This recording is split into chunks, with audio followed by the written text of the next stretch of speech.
Retrouvée par Cavana, voici une pièce de Madame la Comtesse de Ségur.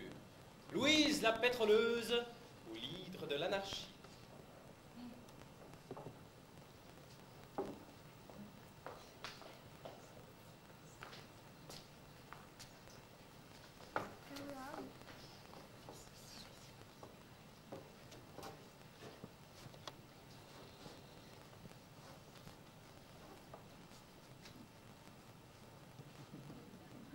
Prologue.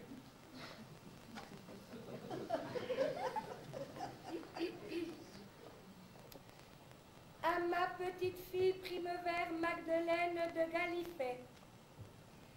Voici, ma chère enfant, un livre qui te raconte l'histoire d'une petite fille qui, au lieu d'être modeste, obéissante et pieuse comme toi, fut une orgueilleuse, une raisonneuse et une répondeuse. Tu verras comme le bon petit Jésus l'en a bien puni. Puis cette histoire t'inciter à toujours suivre les conseils de tes excellents parents et à ne pas regarder par le trou de la serrure lorsqu'ils sont au lit. Ta grand-mère, comtesse de Ségur, née Rostopchine. PS, la dernière fois que tu es venu me voir, j'ai très bien vu que les chocolats que tu m'apportais avaient été achetés au kilo chez Félix Potin. Nous en reparlerons.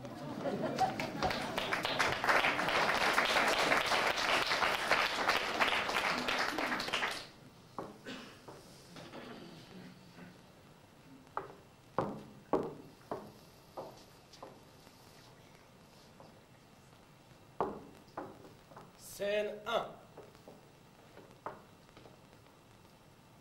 Décor. Un coin de parc.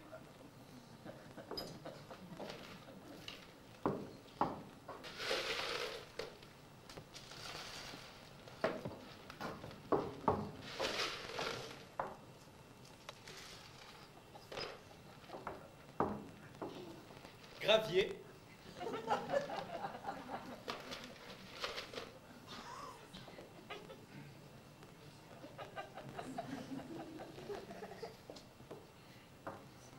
Pelouse.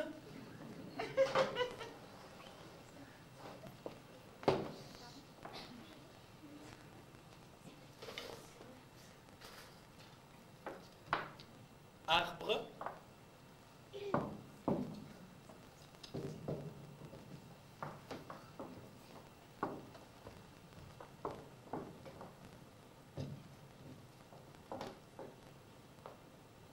Peut-être statue. Au loin.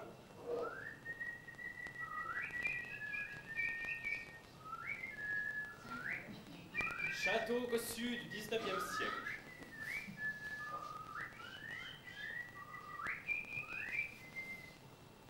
De temps en temps, on entend des chants d'oiseaux.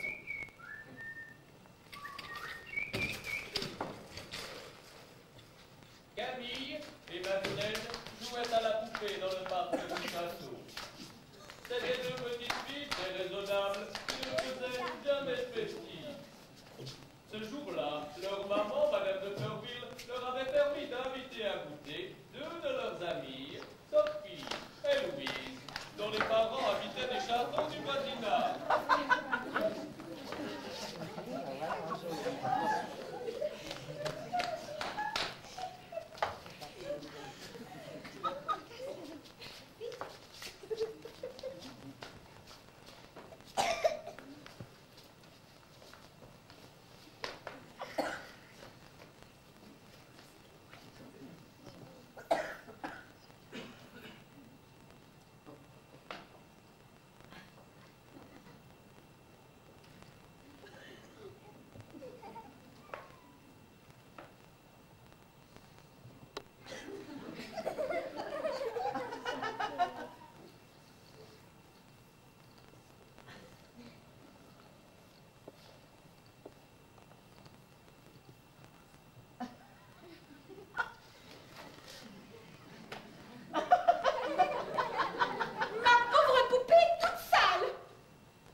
Félicité et la bonne de Sophie arrivent.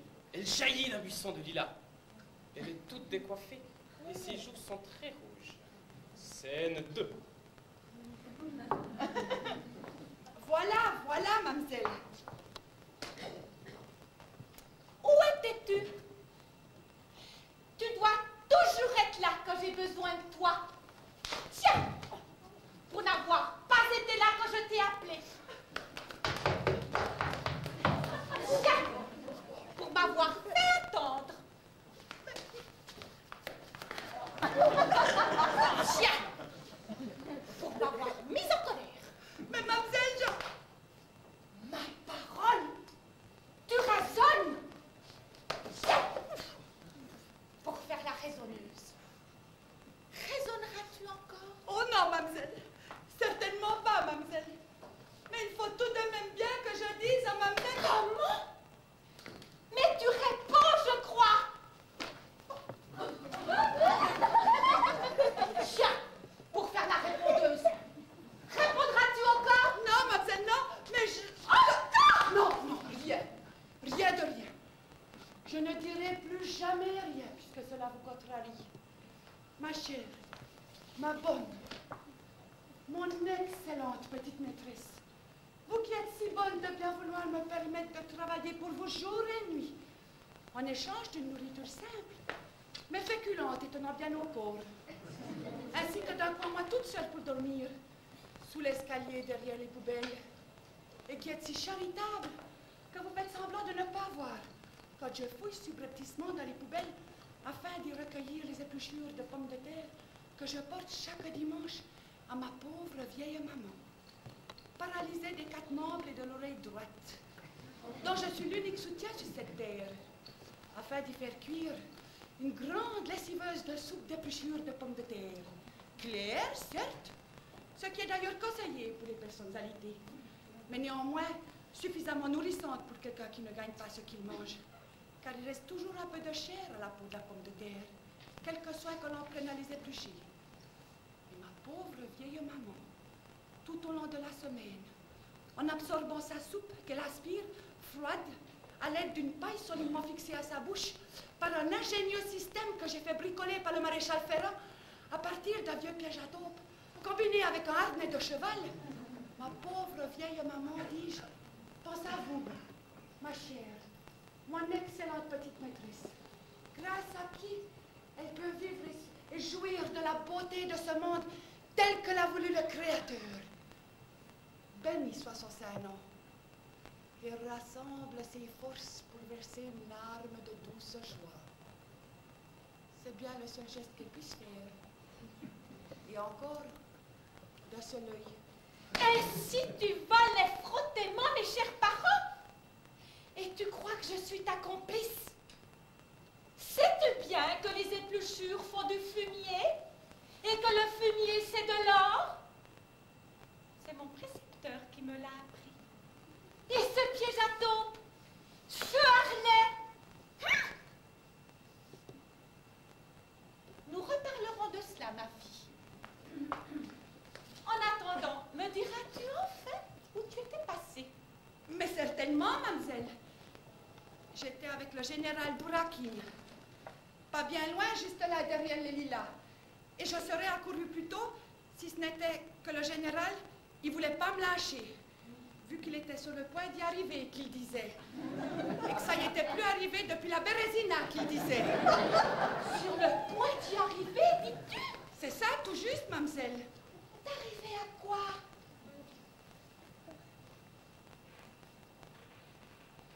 D'arriver là où il avait l'idée d'aller, mademoiselle. Et où avait-il l'idée d'aller? Dame, là où ils ont tous l'idée d'aller, mademoiselle. Mais quel est cet endroit où ils veulent tous aller? C'est justement ça que je te demande, triple puce. Tu as donc juré de me faire enrager, jusqu'à ce que je t'arrache la peau du dos avec ma petite pelle. Oh non, mademoiselle, c'est certainement pas ça que je veux. Ma chère, ma bonne, mon excellente petite maîtresse. Alors dis-moi immédiatement où voulait aller le général Dourakine. Et où ils veulent tous aller. Et qui sont-ils ces gens qui veulent tous aller au même endroit?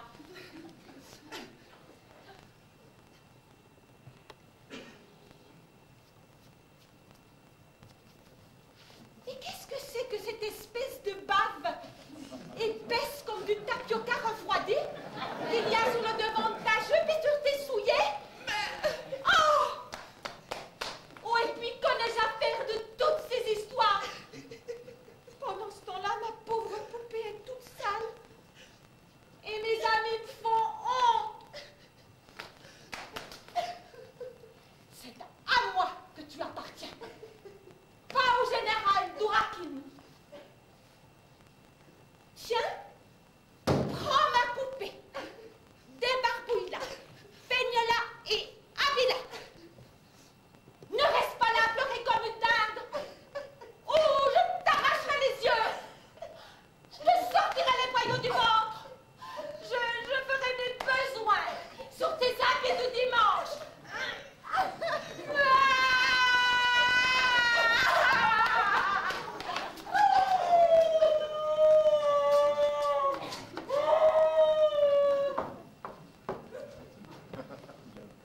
Scène 3.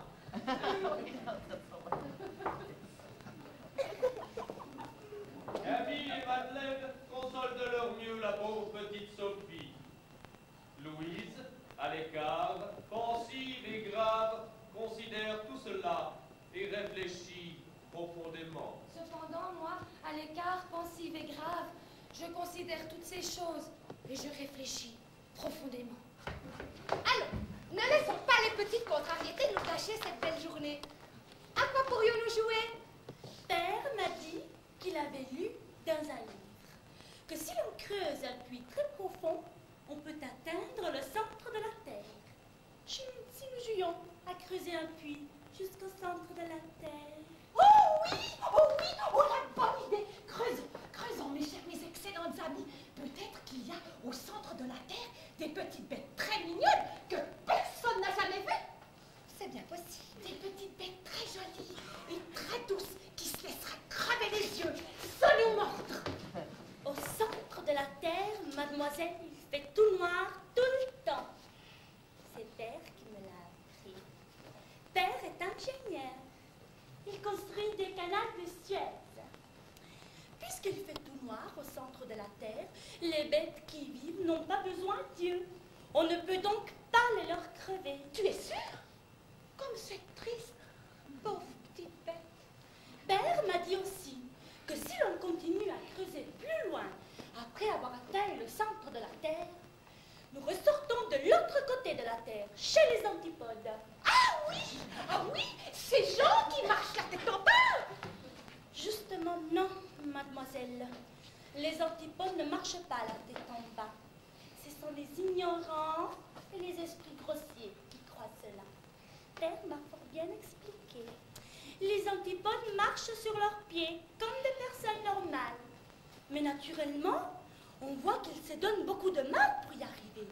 Et ça leur fait les yeux tout bridés. Ils ont une queue derrière la tête pour se cramponner les uns aux autres quand ils sentent qu'ils risquent de se retourner la tête en bas. Et d'être ridicules. C'est pour ça qu'on les appelle des Chinois. Est-ce que les Chinois sont méchants avec les petites filles qui leur crèvent les yeux? Certainement pas. Les Chinois sont des indigènes très gentils qui savent se tenir à leur place et dire merci, mademoiselle, aux jeunes personnes civilisées qui daignent leur faire l'honneur de remarquer leur existence. Les Chinois sont un peuple très civilisé, en un certain sens. Mais le temps passe, mes chers, mes excellents amis. Et si nous voulons arriver au centre de la Terre et en être revenus avant l'heure de notre goûter, nous devons commencer à creuser tout de suite. Tu as raison, chère petite Sophie. Creusons.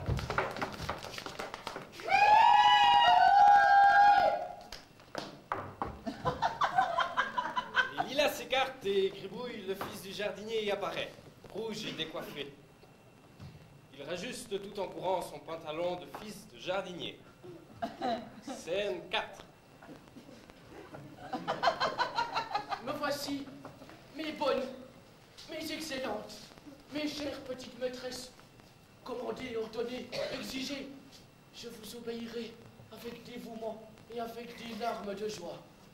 Sachant quelle reconnaissance je vous dois pour toutes vos bontés, car c'est une bien grande bonté de la part de votre cher, de votre excellent papa, et aussi de la part de la bonne Sainte Vierge, que de vouloir bien donner du travail à mon père le jardinier, afin qu'il puisse gagner de quoi se procurer un peu de pain et quelques raves pour nourrir ces 18 enfants dont je suis l'aîné.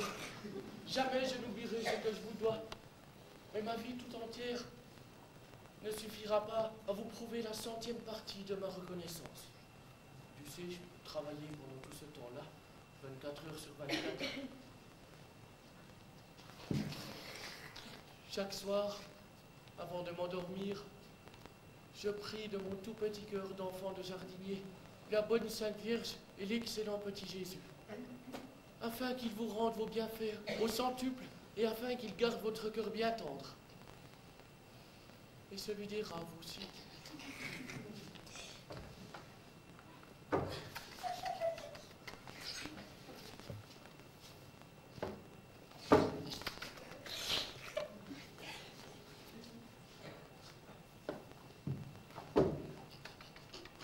Nous savons, mon bon, mon excellent Gribouille, que tu es un noble et brave cœur, et que nous pouvons compter sur ton dévouement.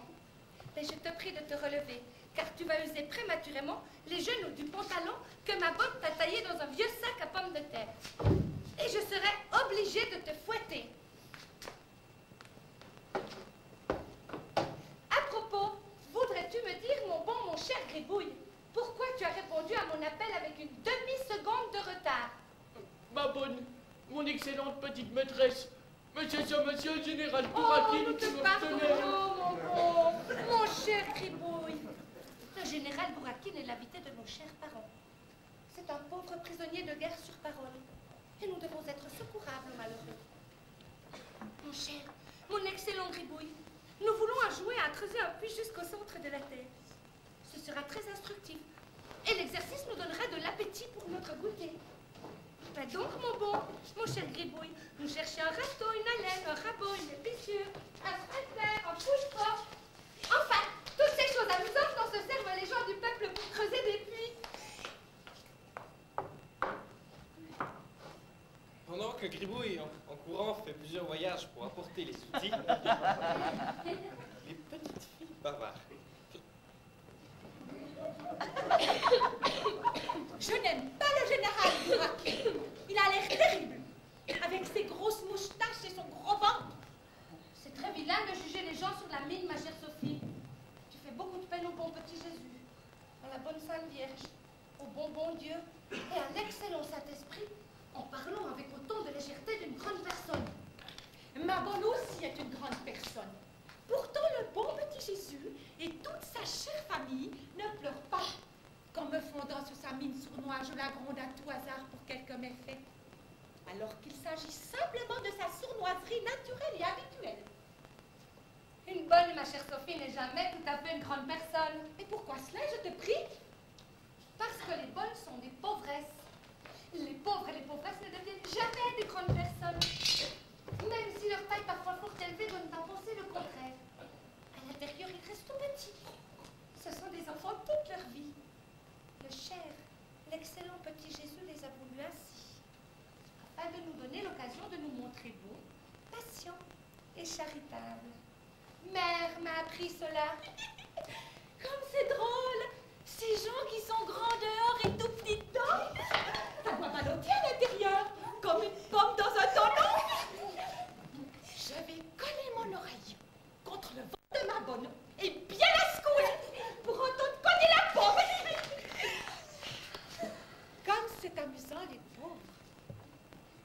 Faudra que je pense à dire merci pour cela au bon petit Jésus dans ma prière du soir.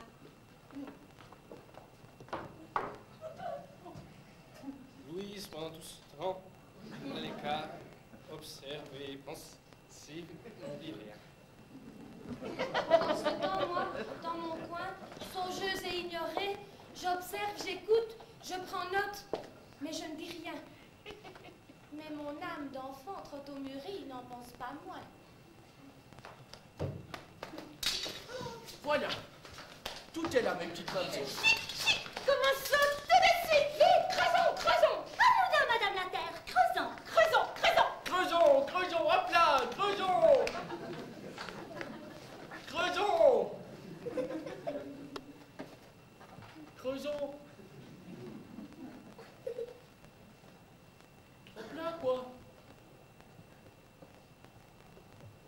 Creusons, quoi.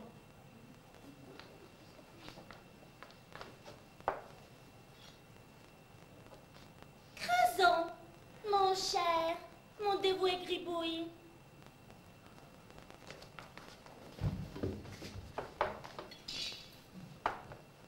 Creusons, mon brave, mon Nanette Gribouille.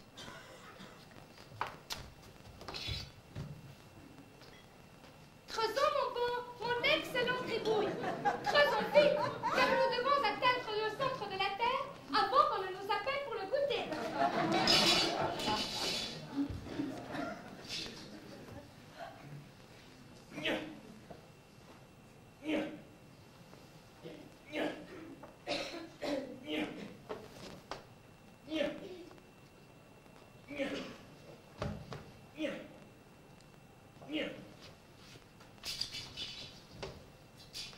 Est-ce que tu commences à voir le centre de la Terre? Quand on sera tout près, fais bien attention de ne pas le casser. Car alors la Terre n'aurait plus de centre. Et nous nous ferions certainement gronder. Ça sent fort le centre de la Terre. Ce n'est pas l'odeur du centre de la Terre, cela. C'est l'odeur de la sueur. La sueur? Qu'est-ce que c'est que cela, la sueur? La sueur est une chose qui sort des pauvres lorsqu'ils travaillent. Eh bien, ça sent très fort, la sueur. Et très mauvais. Pouah, pouah, pouah. Nous ne devons pas tenir rigueur aux pauvres pour cela. Monsieur le curé dit que Dieu, dans sa sagesse, les a fait ainsi. Il suffit pour n'en être point incommodés de nous tenir éloignés d'eux le plus possible, surtout lorsqu'ils travaillent. Si nous ne le pouvons pas, nous devons supporter avec patience leurs mauvaises odeurs, ainsi que les autres incommodités qu'ils nous infligent, comme par exemple le pénible spectacle de leurs affreux vêtements, et offrir nos souffrances à Dieu et à la bonne Sainte Vierge afin de mériter le paradis. C'est égal. Je suis bien contente de n'être pas pauvre. Non seulement c'est fatigant, mais en plus c'est laid et ça pue. Les pauvres ne sont pas aussi incommodés que tu le crois. Le bon Dieu, dans sa bonté, leur a fait un odorat plus rude que le nôtre. Et aussi des sens plus grossiers. Et des muscles plus durs à la fatigue. Si bien que les pauvres sont tout le contraire des personnes normales. Quand ils n'ont pas de travail, ils sont malheureux. C'est pourquoi ils pleurent et supplient nos bons parents de leur en donner. Je veux aimer les pauvres et leur donner beaucoup de travail. Pour plaire à ma chère maman, à mon cher papa et à la chère Sainte Vierge. Gribouille! Gribouille! Réponds-moi, mon bon, mon cher Gribouille! Je veux te donner un baiser, malgré ta mauvaise odeur, parce que tu es un pauvre et que je veux aller au paradis!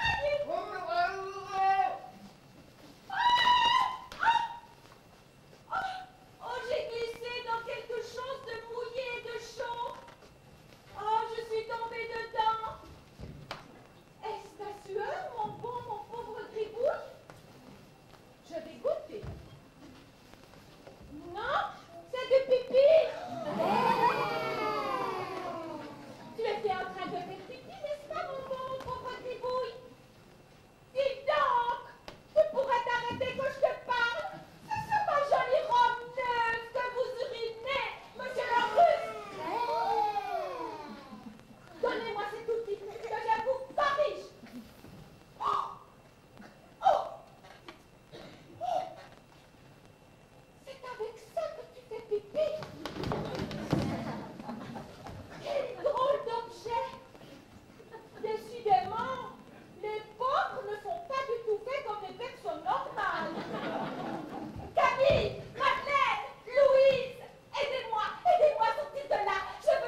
amies n'ont jamais vu de trompe de pauvre et qu'elles aimeraient beaucoup avoir une.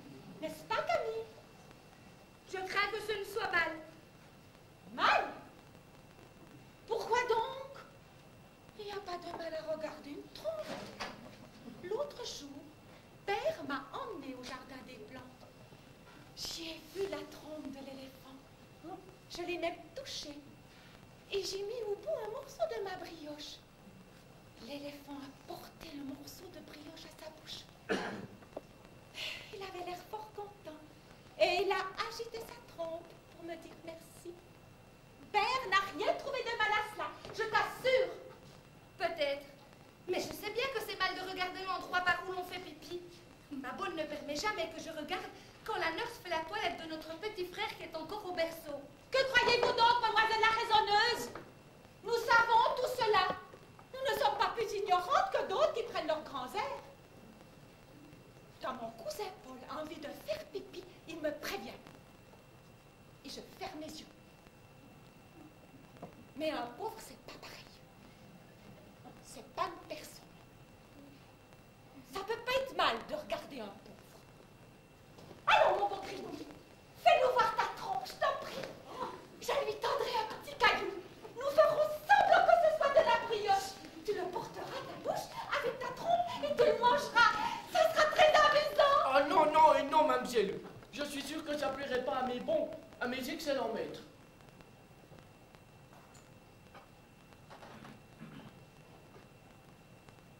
Écoute, mon bon Gribouille, si tu me fais voir ta petite trompe, je te ferai voir ma petite tirelire. Sophie! Mais enfin, ma bonne, ma chère Camille, cela n'a aucune importance. Ah, pauvre, voyons. Vrai, mademoiselle? Vous me la ferez voir? Je te le jure sur la bonne Sainte Vierge, mon bon Gribouille. Sophie! Voilà que tu jures maintenant. Un pauvre, ça compte pour du beurre. C'est pas assez. Je veux en plus un carré de chocolat de votre goûter. J'ai jamais mangé de chocolat. Mais, mon bon Gribouille, le chocolat n'est pas une nourriture pour les pauvres. Cela pourrait te faire du mal. Ça fait rien. Je vais en goûter une fois. Eh bien, soit. Tu auras en plus un carré de chocolat.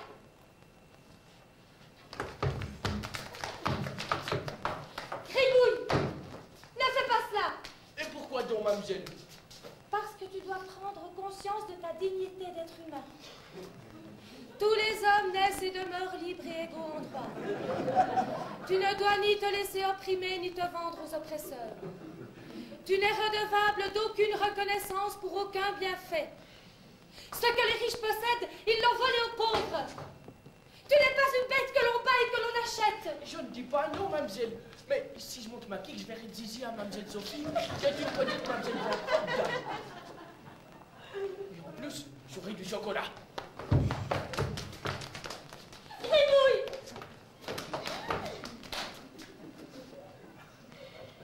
Ne profane pas ce que tu as de plus sacré. Ne salis pas ce que la nature a destiné à l'amour. Si un jour je t'aime, et si tu m'aimes, alors nous nous ferons admirer mutuellement nos endroits secrets. Et nous les unirons en de chastes embrassements, librement à la face du ciel. aimer un pauvre. Tous les hommes sont égaux devant Dieu. Mais la trompe, les pauvres trompent. Pas seulement les pauvres. Tous les hommes ont une trompe, comme tu dis, ma chère, mon excellente Sophie. Comment le sais-tu? Tu en as vu? Mon petit frère et moi, on nous baigne tout nus. La salle! Oh, l'horreur! Nous ne voulons plus t'adresser la parole. Tu es un monstre. C'est toi!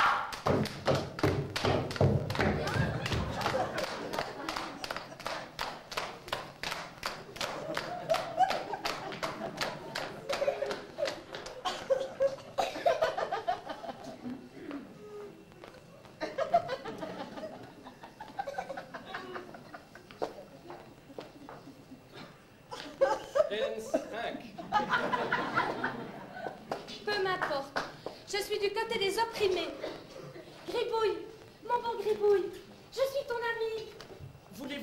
laisser. Je comprends rien du tout à ce que vous dites, mais je sais bien que c'est mal. Allons, Gribouille, ouvre les yeux, secoue tes chaînes. Secouer des chaînes? Quelle chaîne? Je n'ai point de chaîne, dame. Où c'est-il que vous y voyez-il des chaînes, vous? Des chaînes? J'en connais qu'une, et c'est la chaîne de puits pour tirer les seaux d'eau, dame. Gribouille, ce sont des chaînes symboliques dont je parle, des chaînes abstraites, des chaînes morales, mais bien réelles et bien cruelles, hélas.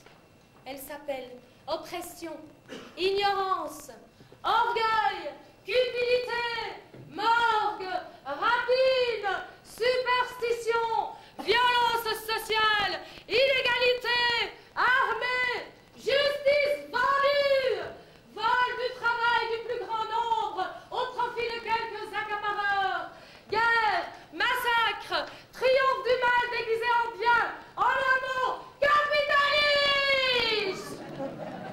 Eh ben, moi, je connais pas ces gens-là. Ce que je sais, c'est que j'ai point vu la tirelire à Mademoiselle Sophie. Qui doit quand même être plus gracieuse à regarder que c'est de la chèvre. Et moins pleine de paille, dame. Vu que Mademoiselle Sophie, c'est une jeune personne, et que les jeunes personnes, on les lave toutes les semaines. Même qu'avant de jeter l'eau du bain, avant qu'elle soit toute froide, eh ben, félicitez la bonne à Mademoiselle Sophie. Elle se prend un bain pour elle dans cette eau-là. Et moi, je la vois quand elle s'en va vider le baquet. Eh ben, non, elle est presque pas grise. Juste un peu, à peine, quoi. Mais félicité, rien à dire, elle ne sent point mauvais. Alors pensez, Mademoiselle Sophie, ça doit être du petit pain au lait. Mais ça sera encore trop rien. Mais j'ai pas eu mon bout de chocolat. Ah ça oui, ça me fait de la peine, ça. Vous, bien sûr, vous pouvez pas comprendre. Du chocolat. Vous ne vous nourrissez quasiment que de ça. Gribouille, mon frère, mon camarade, je te donnerai un morceau de mon propre chocolat. Vrai, mademoiselle? Vous ferez ça? Je te le promets. Et vous me ferez voir votre tirelire? Si un jour nous nous aimons, alors rien de moi, de mon corps, ni de mon âme ne te sera caché. Mais jusque-là, Gribouille, ainsi que je te l'ai déjà dit, laissons notre naturelle pudeur être la gardienne de notre non moins naturelle chasteté. C'est beau d'avoir de la conversation. Ça facilite la parole, dame. Enfin bon, c'est non, quoi. Mais pour le chocolat, c'est votre parole. Tu l'as? C'est pas bientôt l'heure de votre goûter. Je comprends ton impatience, Gribouille. Tiens. Voici la clé de mon petit panier à goûter. Mon chocolat y est. Oh, merci. Oh, merci bien, mademoiselle. Je vais enfin voir quel goût ça a, cette denrée de chocolat. Dommage. J'aurais bien aimé le manger en regardant la tirelire de la petite mademoiselle. Ça y aurait-il eu du goût, ben Dieu. Dommage, quoi. On peut pas tout avoir, quoi.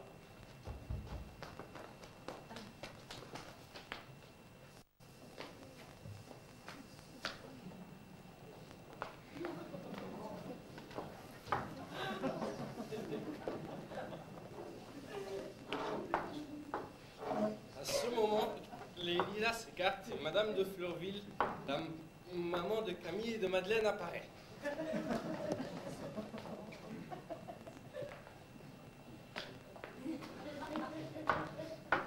Elle rajuste sa crinoline dont les lilas, sans doute, ont quelque peu emmêlé les cerceaux. Scène 6.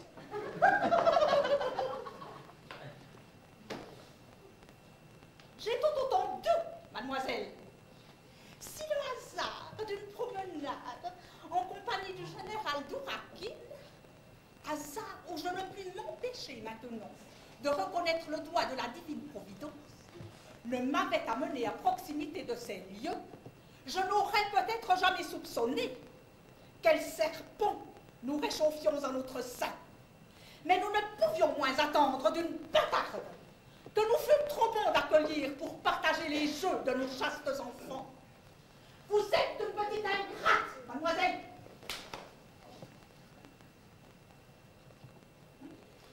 Une jeune personne, chrétiennement élevée, se doit de pleurer et de baisser les yeux avec honte lorsqu'elle reçoit un châtiment mérité. Mademoiselle, vous, au contraire, vous recevez le coup avec un regard plein d'effronterie, les yeux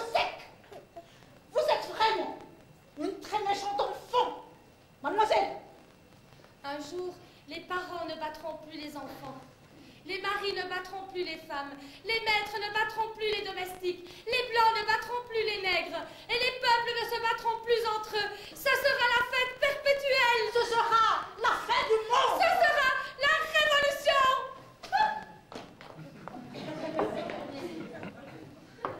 Les lilas s'écartent de nouveau devant une crinoline assez en désordre. C'est Madame de Réan, la maman de Sophie. Elle boutonne son corsage, entrebâillé au passage par quelques branches agrippeuses.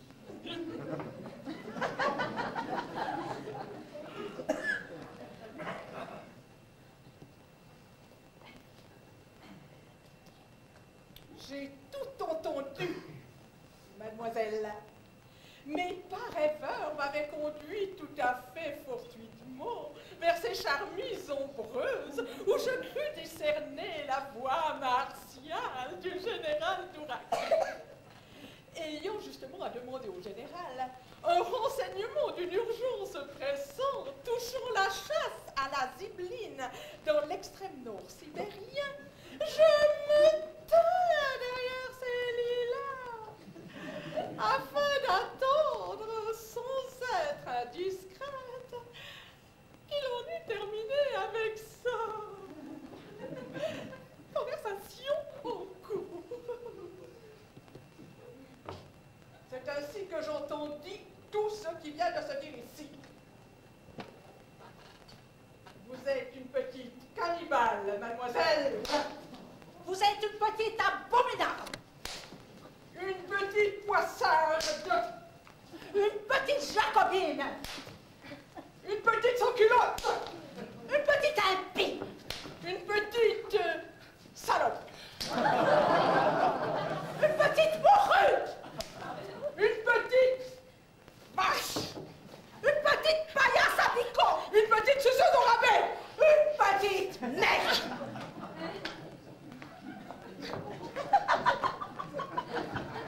Le curé entre.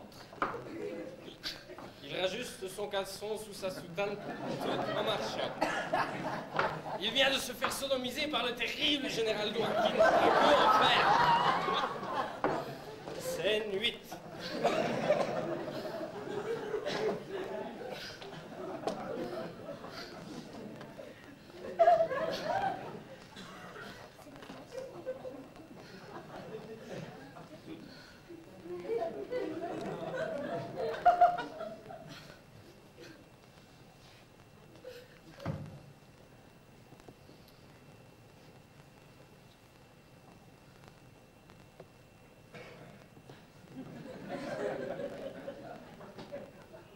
Allons.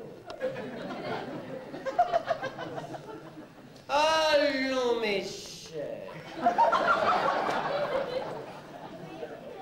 Mes excellentes dames. Jésus n'a-t-il pas dit?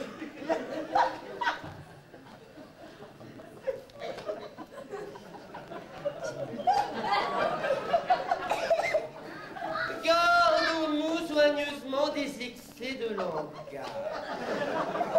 Matthieu, chapitre 12, 28e verset.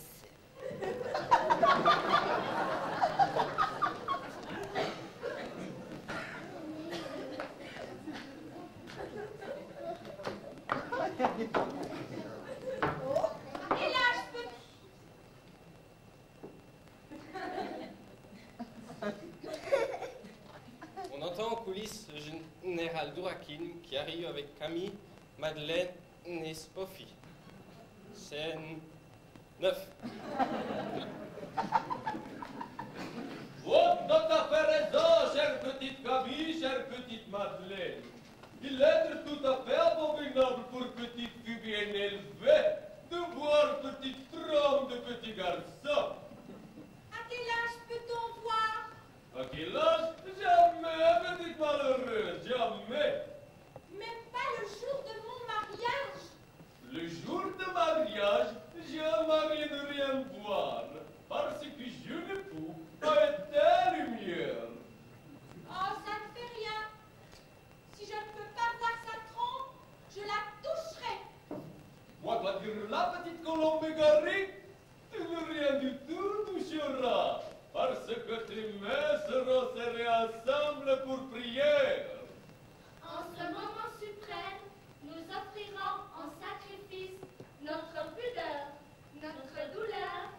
notre chasteté, au petit Jésus et à la Sainte Vierge. Et nous les remercierons d'avance de nous envoyer de bons et bons enfants bien obéissants. Très bien. Vous êtes de petites patries très charmantes. Cher Camille, cherche dans ma poche de droite tout au fond. Et toi, chère Madeleine, cherche dans ma poche de gauche. Il y a une surprise pour vous. Il n'y a pas de surprise. Il y a un trou au fond de la poche. Non, je crois très bien. C'est ça la surprise.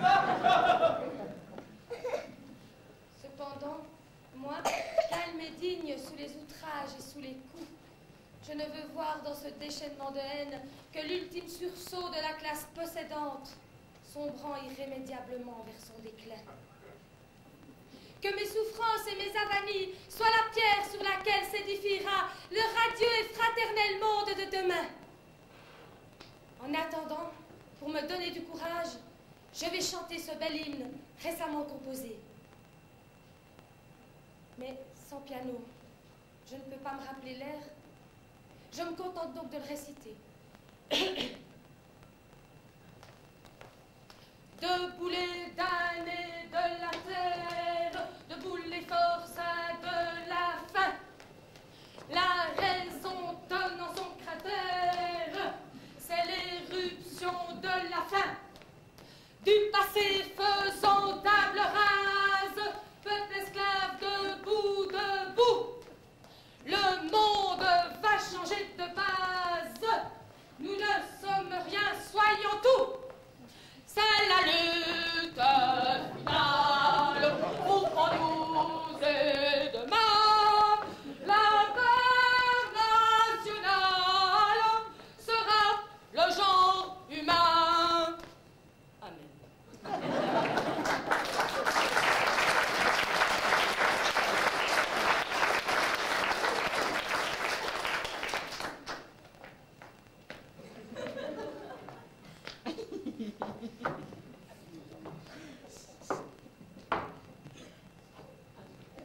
Scène 10.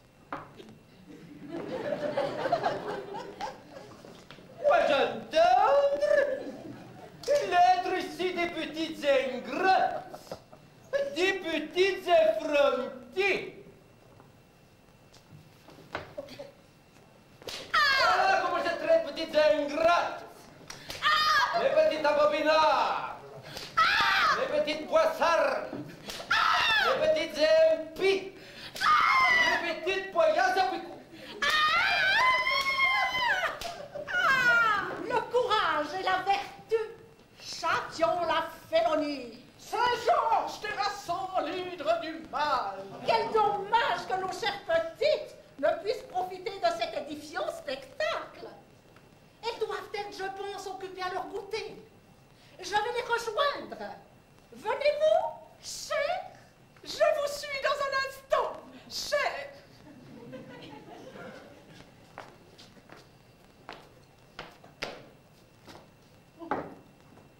Scène 11.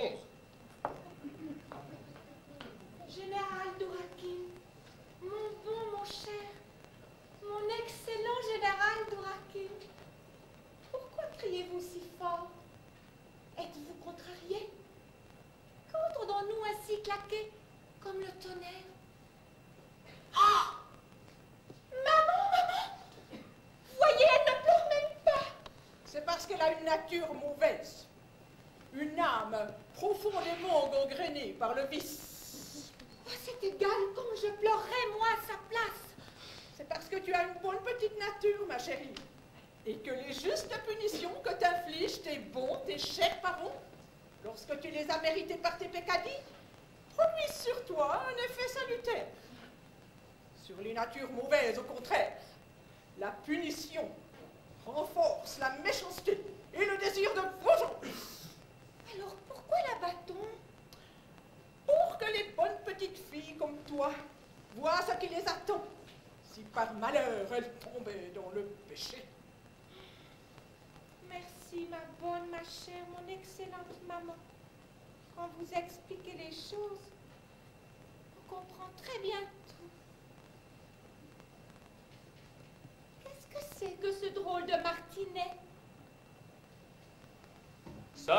Knut. Ça martinet très fort. Ça très beaucoup bon, très beaucoup excellent pour Mouchik. Qu'est-ce que c'est, Mouchik? Mouchik, ça va être comme dire pauvre chez nous dans la Russie. Dans la Russie, Mouchik, très très pauvre. Alors Knut, très très grand.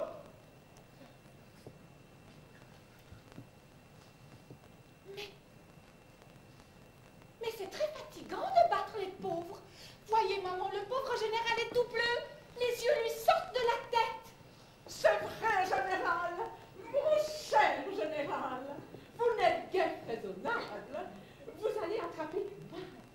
Vous raison, toujours raison, Vénérée charmante dame.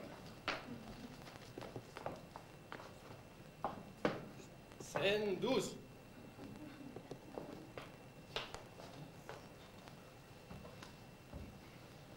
Attrape, mon garçon. Toi, continuez, frapper fort comme beau garçon. Si toi frappes bien, j'ai oublié ce que tu montres à petite Sophie au fond du trou. Si toi frappes mot, je donne Knut à toi aussi. Et si je peux encore toucher ta petite trompe, je te donnerai un carré de chocolat. Et vous me ferez voir votre zizi? Peut-être. Gribouille, mon bon, mon excellent Gribouille, tu ne vas pas te faire le complice de l'ennemi de classe. Très bien, beau garçon. Toi, continue. Arrêtez seulement quand je revenir.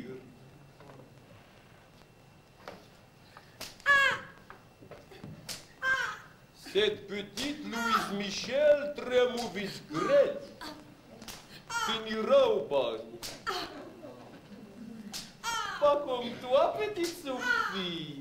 Très beaucoup gentille, obéissante, pieuse petite fille. Moi, très vieux homme, bientôt mourir. Très riche. Mettre-toi dans le testament. Allons faire petite promenade. Bonne journée au grand air, n'est-ce pas, maman?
Abraham Zeyer et Patrick Tanner.